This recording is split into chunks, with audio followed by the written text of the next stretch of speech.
Yo, check this out, Kripple Krew Inc. We've got something special just for you.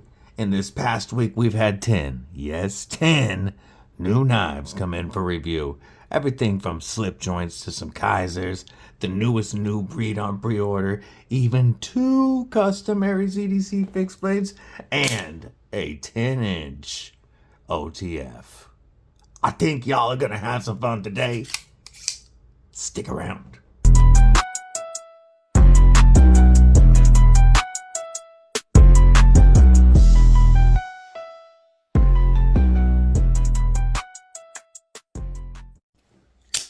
What's up, Kripple Krew? EDC with DBD, disabled but deadly. And yep, we're going to cover 10 knives, so we're going to get right into it. Starting with a knife sent in by my homegirl and yours, MPG EDC. We will be finally looking at a Kershaw Livewire. A US made OTF coming in aluminum and magna cut. Several different blade shapes, including a drop point and now a reverse Tonto / modified sheep's foot. These can be had for right around $200. That is crazy for an American-made OTF that feels this good. The trigger on these is actually light enough that the Deadly Daughter can easily deploy it, and it feels so good and responsive. It's not just a rectangular brick. It has some curves and contours in just the right places so that whether you're choked up on that blade or back here, it feels very good. The little pocket clip may look kind of funny, but it goes in and out of the pocket very well. All in all, this has made me a Livewire fan, and I look forward to showing you guys a full review. Thank you, MPG. I appreciate you.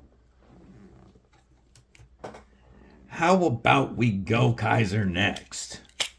We have the Militov fixed blade and a premium mini Militov in. So, if you're familiar with the Kaiser Militov series, you'll know that they blew up like crazy recently.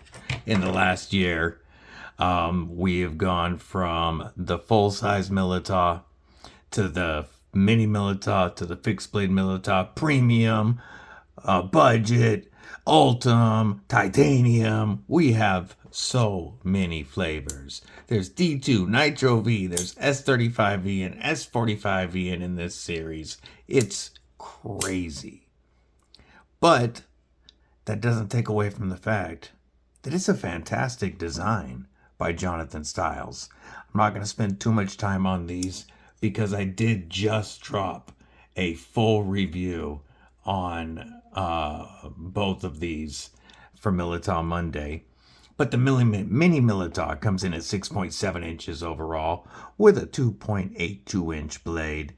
This one, the premium versions, are bolster locks, while the budget versions are liner locks. Lost my train of thought for just a second. Playing with this action here. You have an amazing blade hole for opening. You can use it as a thumb. You can slow roll. This thing does work for the 5-finger flick challenge. It is so nice with the way this D10 is tuned. And that front flipper just snaps. Oh, love that sound. This particular one is coming in titanium, jungle wear carbon fiber, and S35VN. They do make, they sell these plates so that you can interchange them. The minis you can interchange with all the other minis. Same with the regular Militov, same with the fixed. Obviously you can't go from a mini to a fixed, but they make, you can swap inserts between the series, and they have some that they sell. I think it's a really cool way to customize your knife. The fixed blade here, I believe this one is an Amazon exclusive. No, this one is not. This one, the fixed blade is 8.18 inches overall, with a 3.83-inch blade. Again, drop point, just like all the Militas. This one is Nitro V with G10 and micarta inserts. And fixed blades do go all the way up. I mean, they have D2 steel as Amazon exclusives. There's 2 versions of those. And they go all the way up to S35VN with titanium and gold, or aluminum plus gold camo carbon fiber. It's beautiful looking. They all come with a great taco sheath so that you could throw an ulti clip on this and drop it in your pocket. It's kind of a crossover between an EDC fixed blade and a camp or backpacking fixed blade. Be a great camp kitchen knife, cutting meat. But you've got jimping, so much usable jimping on this blade. Whether you're gripping it here, you've got usable jimping under here, and even jimping back here for capping off in a beef jerky defender grip. What do you guys think about the Kaiser Militas? Check today's review on these. We're going to move along. How about the Max Ace Draco? This is a 10-inch OTF. These are available. This has aluminum. There's a couple of versions. So you can get 2 versions with aluminum and carbon fiber, what they call an inlay, what I would call an onlay. And 2 versions with titanium and Timascus. Now, these come in, both of the versions with aluminum and carbon fiber come in at $288, and they are actually available on the Max Ace website.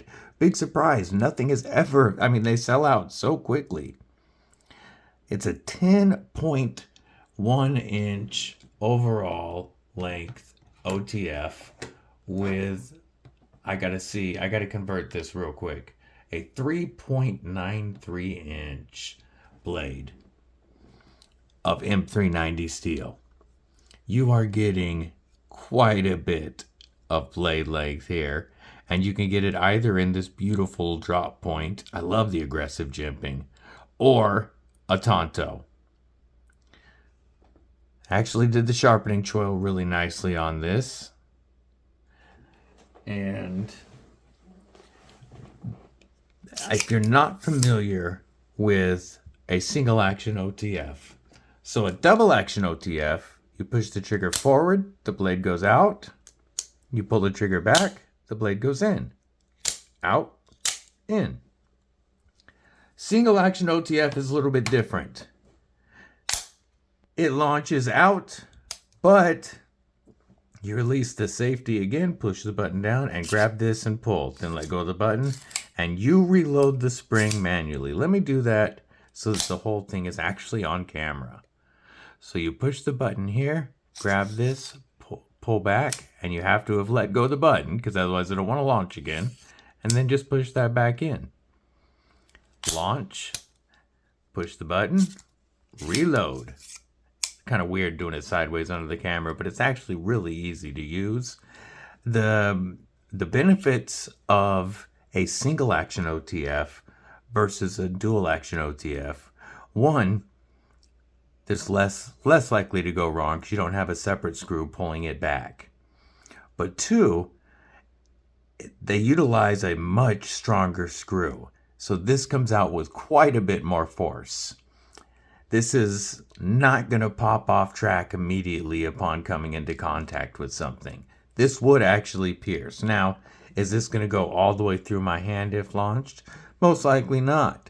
But it will go into you if you launch it and it is too close to your skin. So you do have to be careful of them, but they are more reliable overall than a dual action OTF. Like the live wire, this is more than just a straight bar, and it has some really interesting curves and contours that give me several comfortable perches on this knife. Overall, I think this is a very sick knife if you're into OTFs. Make sure you also know your local knife laws when it comes to all knives, but especially when it comes to OTFs. Let me know what you think of this big Max Ace Draco here. I think that's a pretty cool knife. Okay, next we are going to look at 3 Rosecrafts. And now I left these in the boxes so that I would not get them confused. And we are going to start with, if I can get it out of the box here, the Rose Creek Overall Creek Farmhand. Overall Creek Farmhand. We got some beautiful wood scales on this with an awesome crosshatch design. It's really an old school design. I like it. And like most all Rosecrafts, really nice walk and talk without being too stiff or hard to pull. Always have a really solid half stop, and then that beautiful sound of it going back into place. Gosh, they've really nailed quality slip joints at a very affordable price. This was D2 steel. I believe all 3 of these are D2 steel. And I really love this handle shape because it's very comfortable in hand. These Rosecraft blades are always super slicey out of the box. I've yet to see a Rosecraft that didn't have a beautiful edge. We do have a straight spine, but with the angle of the blade, it gives a little bit of a drop to push that blade at what you're working on, and makes for just a really comfortable user overall. Next, we are going to look at the Rosecraft Lick Creek Loom Fixer. I love the names of these slip joints. Lick Creek Loom Fixer. Now this one is going to be a swayback design. My daughter loved the shield on this. I have taken a look at these, and they are definitely fingerprint magnets with all the stainless bolsters and accents. All right, so again, we've got a gorgeous set of wood scales. They are contoured. And then we have a beautiful sheep's foot blade on this one. Such a useful design. Also a very, very classic design. One of the things that I love about Rosecrafts is they are all so elegant. Ooh, this one's definitely a bit stiffer on the close than the other 2. Not hard, just a little stiffer. We are again rocking D2 steel. And no, that china that you see doesn't stay on the blade. That's just a sticker. These are imported, but the quality is impeccable on Rosecrafts. As you can see, we have no gaps. Such a smooth design on our and completely smooth across the transition from the back spring to the steel frame to the wood scales. Just feels great. Looks great all the way around. You know, we are perfectly centered, as always. Rosecraft, killing it. We are looking at, we're talking about knives that are in the, $55, $60 price range right now. Beautiful craftsmanship, Rose Creek. The last one is the most interesting and my favorite. This is the Rosecraft Mill Creek Cotton Sampler. And at first, it doesn't appear too different. Beautiful dark wood on this one. We've got the same impeccable construction all the way around, perfectly centered. Just beautiful, classy, gentlemanly, every day. But wait, what do we have here? We have one of the most interesting, unique, and I believe useful slip joints I've encountered. So first off, you do have a bit of you have a downward swell in the handle, making it very comfortable again, like our first one. You also have a lot of reach. Same Rosecraft blade sharpness, but we get very thin behind the edge with this tall flat grind. Thinner than the others. Also, we've got this really weird spot in the middle, right? What's that for? Well, again, D2 steel on this one. As you're probably aware,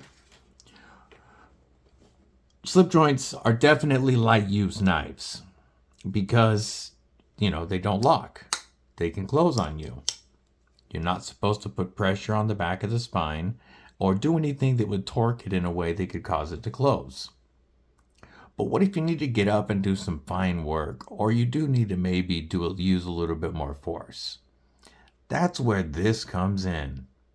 Right here, I can choke all the way up on that blade, and I can put more force into a cut. I went through some cardboard like this, and it felt real good. You're not going to close the knife on yourself. So you can put this to a little bit more heavy-duty tasks and cuts than you would expect out of a slip joint. It also gives you a lot of control up there. Plus, that right there on the front is great for throwing your finger up there for a utility cut, and this allows for a beautiful pinch. Very easy to get that tip down because we have a very low tip on this interesting modified big belly sheep's foot. I don't know, it's a trippy blade shape, but one of the most useful slip joints I've come across in quite a while. Love the reach that you have out there, but I really like being able to choke up on this knife and feel confident in putting a little bit more strength into cuts. That same beautiful walk and talk. This one still sounds great, but it's maybe a little bit less of a pull than the others. It is, it does have some good length to it. It's got a little bit lighter of a pull, but still feels great. This interesting, trippy looking design might be one of my favorite slip joints I've ever handled. 3 more, and I'm trying to move it along. Next, we have the New Breed EDC Wingspan. And as you guys are already know, I am a big fan of New Breed EDC and the designs that Luke 10 Tex, also known as Mark Perez, puts out. He does a lot of work behind the scenes that you guys may or may not know about. But his own designs are fantastic. The Clydesdale, still one of my all-time favorite knives. That's his first design, launched in 2023. He's had the Gavel with Kaiser. He's had the Decimal. There's been so many with Kubi. And he's just killing it everywhere. But under the New Breed EDC lineup this time, we have our newest pre-order, the Wingspan. What you're getting is beautiful titanium and twill carbon fiber with an awesome deep carry, very deep carry, especially for a milled titanium pocket clip, and reversible, maybe not. It looks reversible, except there's no space for it over here. Maybe it's his right hand only. My apologies. Overall length is 7.84 inches with a 3.5 5.1-inch blade. He's calling this his modified sheep's foot. Well, I mean, it is a modified sheep's foot. He calls it his sheep's muck. Sheep's foot blade with a nest muck belly. You got a blade stock thickness of 3 millimeters or 120 thousandths. A weight of only 3.2 ounces. For such a big knife, that is an amazing weight. You have a cutting edge of 3.16 inches with this beautiful finger choil. That's a fantastic sharpening choil. And you're going to have a hollow ground S35 VN blade.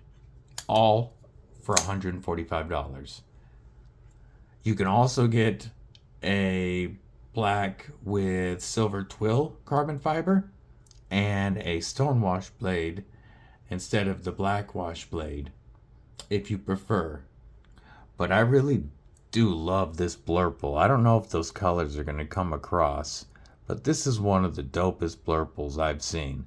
Titanium backspacer, jimping for days, plenty of room whether I'm back here, up here, or all the way up behind that blade where I still have plenty of useful jimping. And then, great place to throw your finger for a utility cut. Another fantastic design action-wise. Not that I would expect anything different from Loot.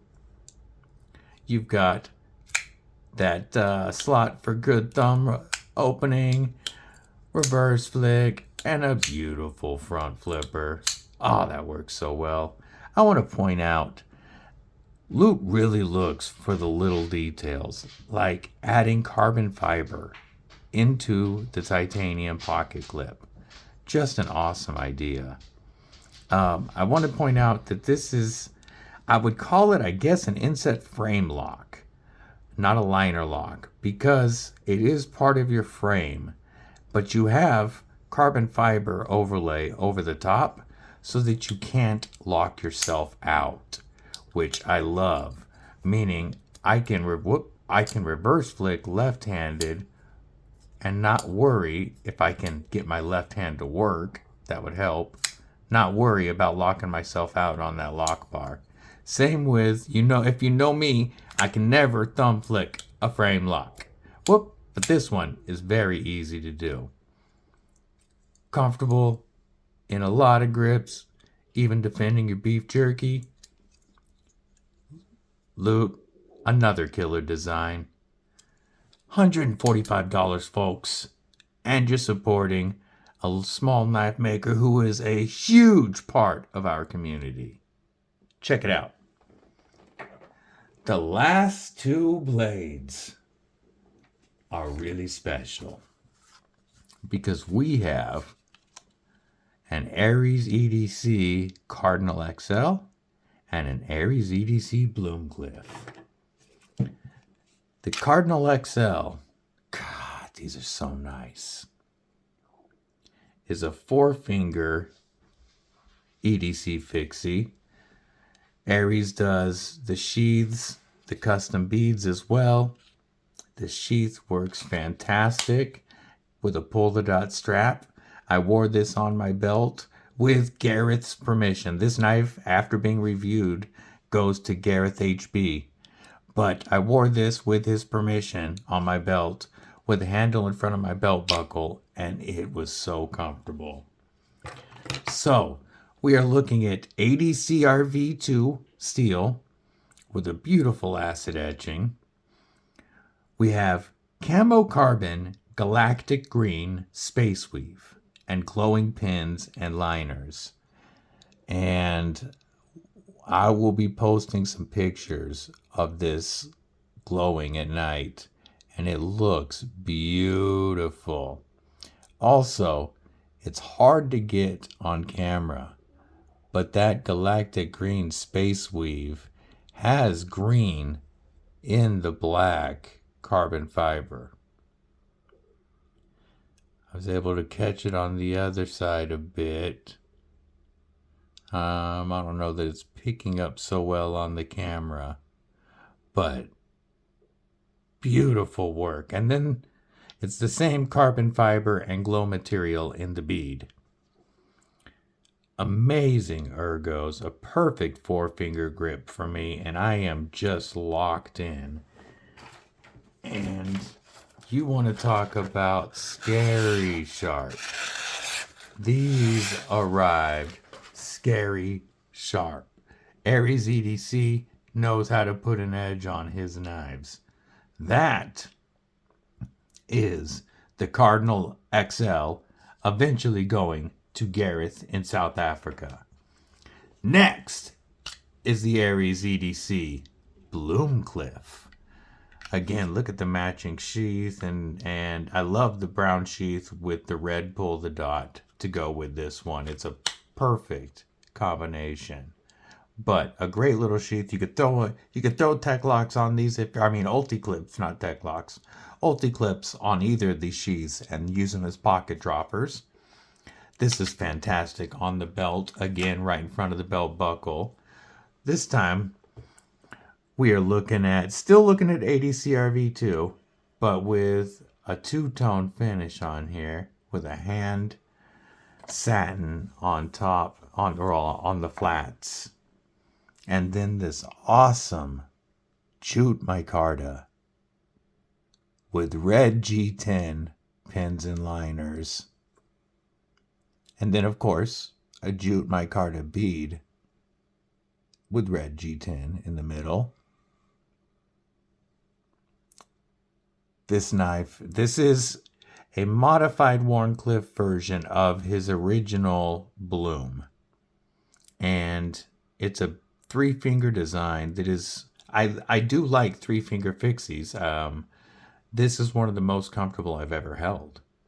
The lanyard, of course, locks you in, but even without it, the way this swells back here and these contours on this jute micarta, I would feel locked in even without that lanyard bead. This termination, the way he does the blade guard here is beautiful because I feel completely locked in. And then, for utility cuts, it's the most comfortable pinch grip knife I've ever felt. It just melts into the palm of my hand and just feels like I have a blade extension of my finger. It doesn't even feel like I'm holding a knife. I have a blade that's built into my finger. Feels amazing. And again, wicked sharp. Wicked sharp. Nothing beats a hand-finished edge. After this one goes through review, this goes to Casey at Knives Fast. And he's also getting a gorgeous knife. I think Aries' work is phenomenal, and I cannot wait to showcase more for you guys. Let me know what you think. Let me know what you think about all 10 knives. I hope you enjoyed this members-only quick preview. Don't forget, we will be live tomorrow morning, 10 a.m. Pacific, 1 p.m. Eastern, as I have every Tuesday. We're almost at 1,500 subs. Once we get there, we've got an awesome giveaway planned. If you haven't yet, stab that like button for me. And have a killer day. Stay safe. Stay frosty. Most importantly, stay deadly.